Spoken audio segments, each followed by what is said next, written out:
Hello mga kaate! Today vlog is... Anong vlog natin ngayon? 14 months na ngayon si baby Kael. Say hi! Hi! Ay sus! Hi! Hi! Usually ginagawa namin ni Kael pag day off ko ay... Wala, nang ganito lang. Banding lang kami ni Kael. Honey, baby. Banding lang tayo. Kiss mommy. Kiss mommy. Kiss mommy.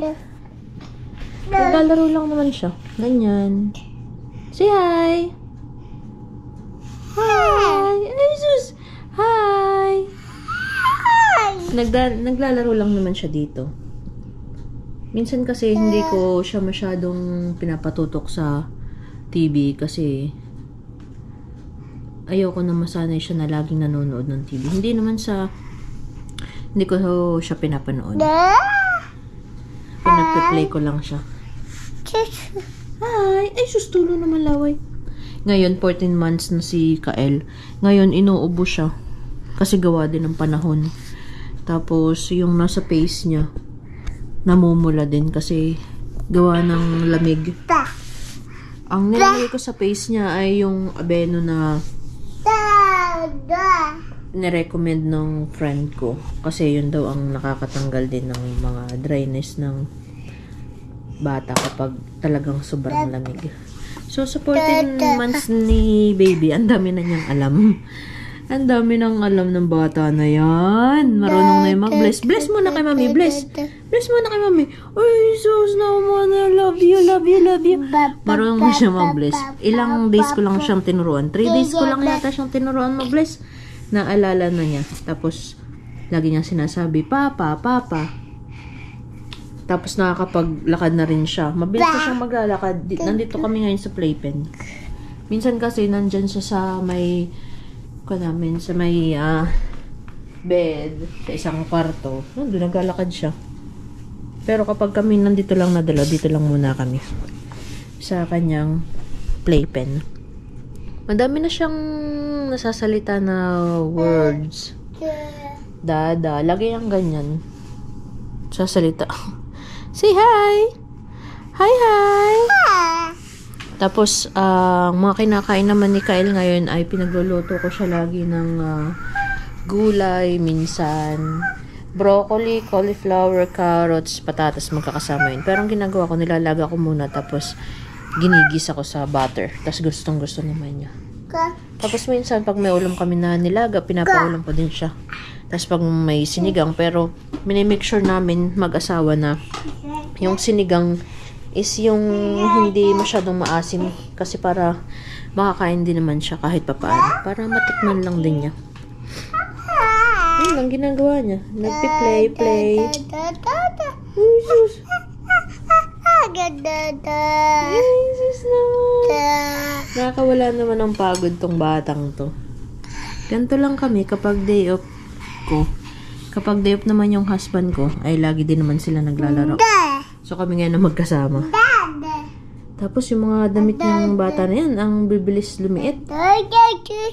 Itong damit na suot niya, kung talaga yun, aray, pang alis talaga niya.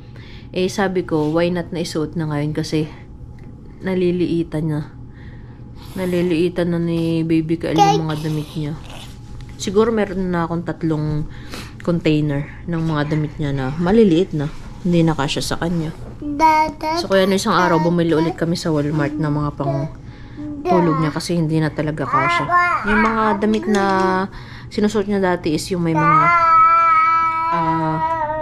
mga botones dito sa may kanya sa side ng puwet yung ganun damit. Pero sabi ko, hindi ko na kasi isusuot kasi parang napipigilan naman yung paglaki ni baby kapag ganun. So nag-decide ako na bumili na lang ako ng bagong damit sa Walmart. Yun lang kasi yung bilihan dito. Tapos minsan sa superstore. Yung isa kasi talaga ditong bilihan ng mga damit ng mga bata ay nagsarado na. So kaya doon na lang talaga ako bumibili. Sa Walmart. Yun lang naman ang ginagawa niya. Naglalaro. Shh! What's that? Tapos, ang nap time naman niya, kanina, nakatulog siya. Pero saglit na saglit lang kasi masama nga ang pakiramdam niya kasi inuubo. mamaya na ulit ang tulog niya around 5 or 6. Kasi minsan, nagnanap naman siya. Ang ginagawa niyang pagnanap ay alas 5 until 7. Hi! Say hi to my vlog. Hello! Hi ka muna. Say Papa. Papa. Ay, sus. Say Mama. Mama. Mama. Mama. Hindi kasi kami masyadong lumalabas ngayon kasi grabe din ang lamig dito sa amin. Parang kagabi yata is minus 38. Pero ang temperature lang naman is 26. So sabi ko sa husband ko, hindi naman na kami masyadong maglalabas kasi uso nga ngayon ng sakit sa mga bata. Kawawa naman kapag nagkakasakit. Tapos kanina, uubo-ubo siya. Kasi hindi niya mailabas yung plema na nasa kanya, nasa dibdib. Tapos ang ginagawa ko naman kapag si Kael ay masama ang pakaramdam, nilalagyan ko siya ng Vicks dito. So may ganito lang sa puno ng tenga. Tapos nung pumunta dito yung nanay ko, ay binilhan siya ni mother ng birab pang cough and cold. So ang ginagawa ko, hinihilot ko yung sa dibdib niya, tapos dito sa may likod niya. Yun naman ang ginagawa ko. Lalaro lang siya. Sus. Yan o, masama ang pakaramdam niya. Kaya, hindi ko rin naman siya maiwan dito. Sa kanyang playpen. Naglalaro lang naman siya, pero gusto niya laging may kasama. Hindi ko na nga na-vlog yung kanyang 13 month.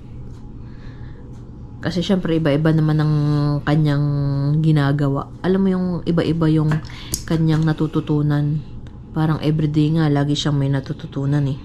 Parang nakakatuwa. Sarap kaya sa pakaramdam yung kapag tinuro mo sa anak mo tapos ilang days lang, makukuha na agad niya. Tapos yan, yung bata na yan, minsan, talagang malikot kasi kalikutan talaga yung stage na ganito. Syempre, double ingat din kami sa kanya kasi hindi naman namin na minsan nakikita ko nung ginagawa niya. So, kaya double ingat lang.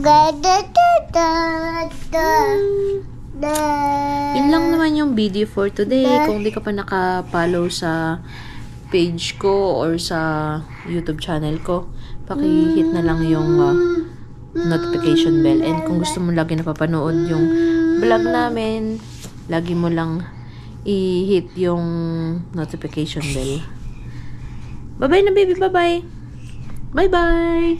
Bye-bye. Bye-bye. Oh, yun na lang mga kaate. See you again on my next vlog. Bye-bye.